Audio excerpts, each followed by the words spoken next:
BJP के वरिष्ठ नेता ओम प्रकाश माथुर जयपुर प्रवास पर रहे। इस दौरान बीजेपी नेताओं और कार्यकर्ताओं ने माथुर से दीपावली की रामाश्यामा की। तो वहीं एवन टीवी से खास बातचीत में माथुर ने उपचुनाव में मिली हार को लेकर कहा कि स्थानीय इकाई को बैठकर विश्लेषण करना चाहिए, आगे कमियां न रहें इसकी चिंता करनी चाहिए। हमारे संवाददाता पिंटू सिंह नरूका ने की ओम प्रकाश माथुर से खास बातचीत, आइए आपको दिखाते हैं। इस वक्त हमारे साथ बातचीत के लिए मौजूद है बीजेपी के वरिष्ठ नेता ओम प्रकाश माथुर। हम उनसे बात करेंगे।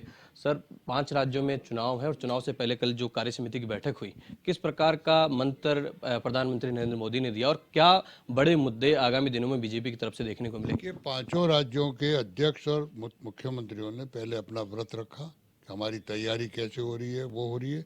उसके बाद जो मोदी जी ने समापन अपना वक्तव्य दिया, मैं कहता हूँ कई वर्षों बाद मैंने मोदी जी से इस प्रकार का मैं तो पिछले 40-45 साल से उनके साथ काम कर रहा हूँ। उन्होंने मूलतः ये कहा कि किताबों से ज्ञान नहीं होता, किताबों से अनुभव नहीं आता, अनुभव नीचे जाने से मिलने से आता है।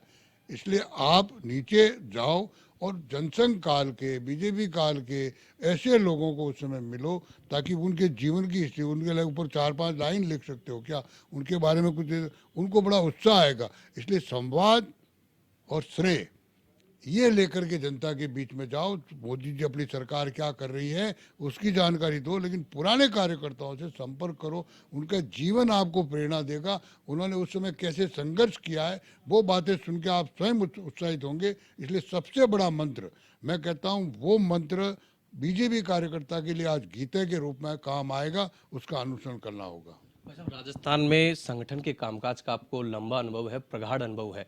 जिस प्रकार के 2 उपचुनाव में बीजेपी की करारी हार हुई, काफी मजबूत कैडर राजस्थान में बीजेपी का माना जाता है, जमानत जब्त हो गई, इस हार को आप किस प्रकार से देखते हो? क्योंकि संगठन पे जिस प्रकार का अनुभव आपको संगठन के कामकाज का, इतना कमजोर कैसे रहा? ये हार होती है। अब दूर बैठ करके कमजोर कैसे रहा या मजबूत कैसे रहा इसका विश्लेषण मैं नहीं कर सकता, लेकिन निश्चित रूप से प्रदेश इकाई को बैठना चाहिए, कहाँ कमी रही बहुत बारीकी से विश्लेषण करना चाहिए और केंद्र को भी विश्लेषण करना चाहिए। आगे ये कमियां नहीं रहे उसकी चिंता करनी चाहिए। महंगाई बड़ा मुद्दा बनता जा रहा है। महंगाई को लेकर जिस प्रकार के आंदोलन हो रहे हैं, पेट्रोल डीजल की कीमतों में वृद्धि हो रही है, खाद्य तेलों में बढ़ोतरी हो रही है, और हिमाचल के जो मुख्यमंत्री हैं उन्होंने भी कहा कि हम जो चुनाव हारे हैं वो महंगाई की वजह से आ रहे हैं। राजस्थान में इसका असर क्या कहे क्या नहीं कहे, मैं कहता हूँ ये सब चीजें है, मैं हर चीज पे विश्लेषण करना चाहिए। पेट्रोल डीजल खाली इंडिया के भरोसे नहीं छोड़ना चाहिए। पेट्रोल डीजल अंतर्राष्ट्रीय कीमत के आधार पर बढ़ता घटता है और हर स्टेट, सबसे बड़ा दुर्भाग्य है कि केंद्र सरकार के लगातार सालों प्रयत्न करने के बावजूद भी कोई भी स्टेट इन दोनों आइटम्स को जीएसटी में लाना नहीं चाहता।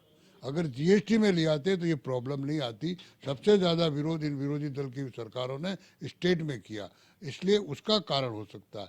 और जब हमने एक्साइज कम कर दी है अब स्टेट को भी करनी चाहिए। लेकिन आपका मुख्यमंत्री का मैंने कल ही वक्तव्य पढ़ा कि अगर और एक्साइज कम करेंगे तो हम वेट कम करेंगे, हमारे तो वैसे ही 1800 करोड़ कम पड़ेंगे। अरे भाई, अगर तुमको करना तो और बढ़ा दो, वेट करोगे क्या?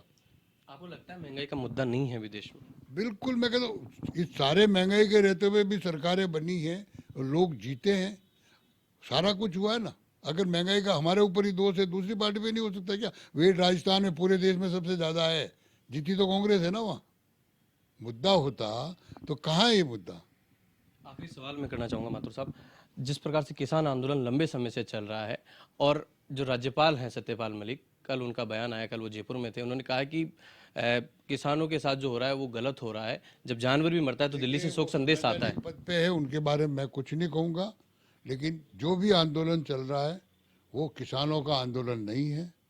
किसान कहीं है नहीं, वो एक पर्टिकुलर ग्रुप है जिसको तैयार किया हुआ है। और ये ऐसे लोग हैं जो 40 वर्षों से केंद्र से बाहर है, कहीं उनकी जगह नहीं मिल रही है। थोड़ी बहुत जगह बंगाल में थी वो भी खत्म हो गई है, थोड़ा बहुत बचा है वहाँ पे वो भी खत्म हो गया है, उनको निपटाना चाहिए।